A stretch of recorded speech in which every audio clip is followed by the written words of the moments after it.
Hello everybody. Thank you for watching this video. Paano kung nagkaroon ng notice of violation ang isang establishment? Ano ang nakapaloob na procedure dito?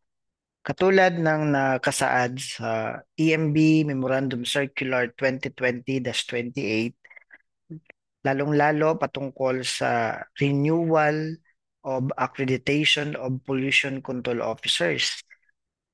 Sa renewal ng accreditation ng isang PCO, kapag ang isang establishment ay nagkaroon ng violation sa environmental laws, kailangan pag mag-renew ng accreditation, during application, kailangan magpasa ng joint affidavit of commitment, at itong joint affidavit of commitment na ito ay pirmado ng PCO at ng managing head.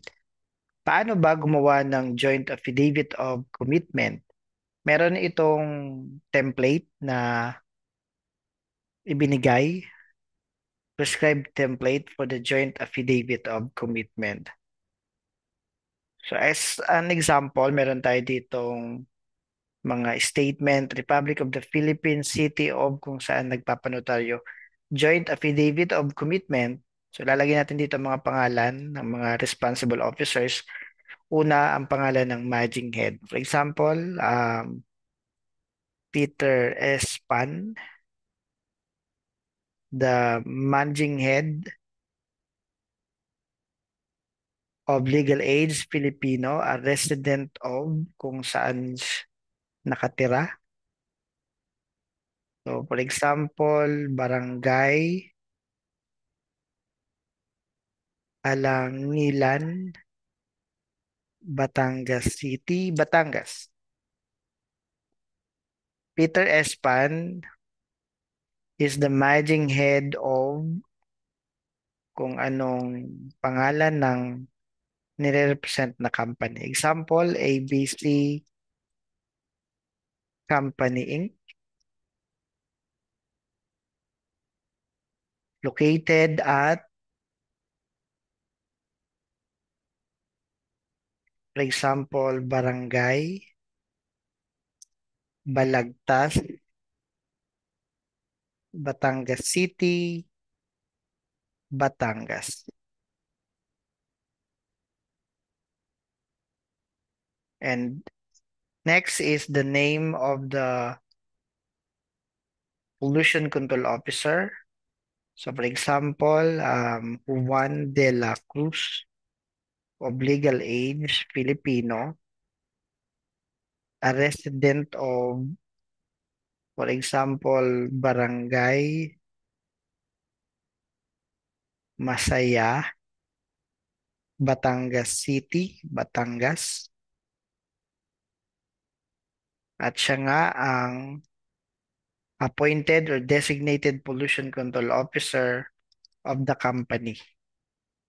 So for example, ABC Company Inc.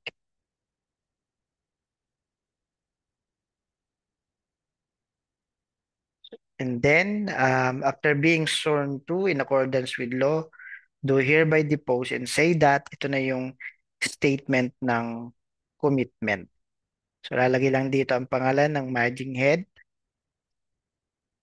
Peter S. Pan, example lamang, at name ng PCO, Juan de la Cruz. So, and then, kailangan na lamang dito ng notaryo. So, lalagay natin mga pangalan dito ng mga responsible officer o yung ng affiant, yung kanilang evidence of identity, like for example, driver's license number, sample PRC number, valid until, for example, April 10, 2028, kay Sir Juan de la Cruz ay April 29, 2030. Sample lang. So that's it. This is the joint affidavit of commitment na ipinapasa during the renewal of PCO accreditation in conformity with EMB Memorandum Circular 2020-28 patungkol sa renewal of PCO accreditation. At kapag ka nagpapasa ng joint affidavit of commitment at nagkaroon ng violation sa environmental law, pwede ma-reduce ang validity ng PCO accreditation. Instead of 3 years, gagawin mo ng 1 year. So yun lamang, and I hope na natuto tayo sa paggawa ng joint affidavit of commitment para sa ating requirements for renewal of PCO accreditations. Thank you very much for watching this video, and God bless us all.